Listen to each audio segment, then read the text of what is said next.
The Polar Express by Chris Van Allsburg. On Christmas Eve, many years ago, I lay quietly in my bed. I did not rustle the sheets. I breathed slowly and silently. I was listening for a sound. A sound a friend had told me I'd never hear, the ringing bells of Santa's sleigh. There is no Santa, my friend had insisted, but I knew he was wrong. Late that night, I did hear sounds, though not of the ringing bells. From outside came the sounds of hissing steam and squeaking metal. I looked through my window and saw a train standing perfectly still in front of my house. It was wrapped in an apron of steam. Snowflakes fell lightly around it. A conductor stood at the open door of one of the cars. He took a large pocket watch from his vest, then looked up at my window. I put on my slippers and robe. I tiptoed downstairs and out the door. "All aboard," the conductor cried out. I ran up to him. "Well," he said, "are you coming?" "Where?" I asked. "Why, to the North Pole, of course," was his answer. "This is the Polar Express."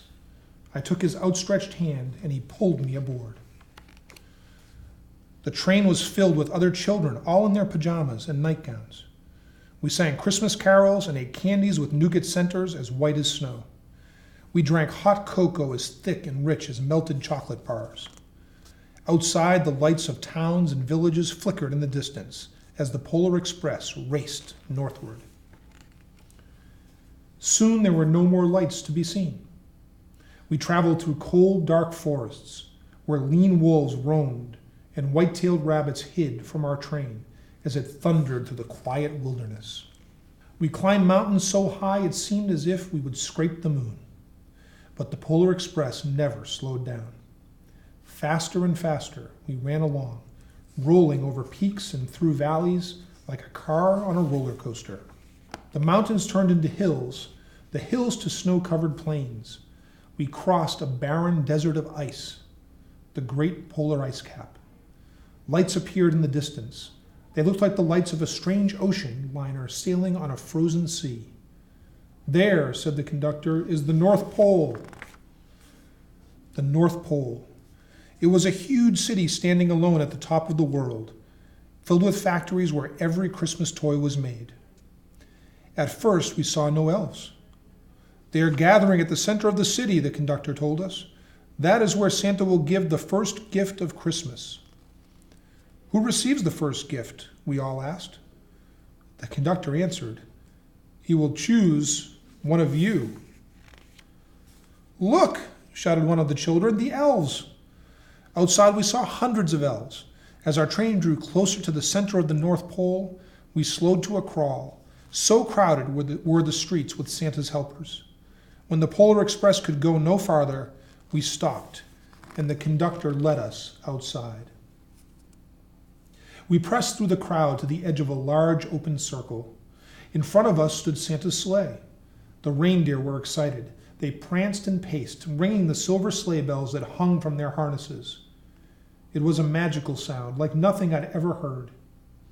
Across the circle, the elves moved apart, and Santa Claus appeared. The elves cheered wildly. He marched over to us and, pointing to me, said, "Let's have this fellow here." He jumped into his sleigh. The conductor handed me up. I sat on Santa's knee and he asked, "Now, what would you like for Christmas?" I knew that I could have any gift I could imagine, but the thing I wanted most for Christmas was not inside Santa's giant bag. What I wanted more than anything was one silver bell from Santa's sleigh. When I asked, Santa smiled. Then he gave me a hug and told an elf to cut a bell from a reindeer's harness. The elf tossed it up to Santa. He stood, holding the bell high above him, and called out, "The first gift of Christmas." A clock struck midnight as the elves roared their approval. Santa handed the bell to me, and I put it in my bathrobe pocket. The conductor helped me down from the sleigh. Santa shouted out the reindeers' names and cracked his whip. His team charged forward and climbed into the air.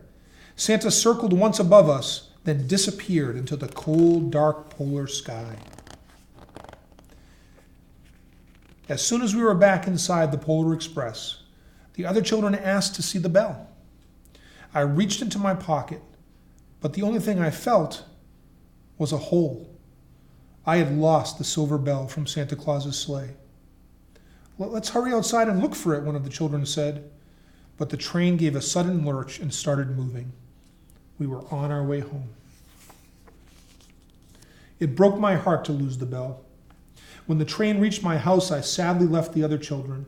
I stood at the doorway and waved goodbye. The conductor said something from the moving train, but I couldn't hear him. "What?" I yelled out. He cupped his hands around his mouth. "Merry Christmas!" he shouted. The Polar Express let out a loud blast from its whistle and sped away.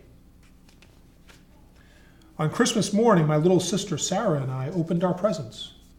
When it looked as if everything had been unwrapped, Sarah found one last small box behind the tree.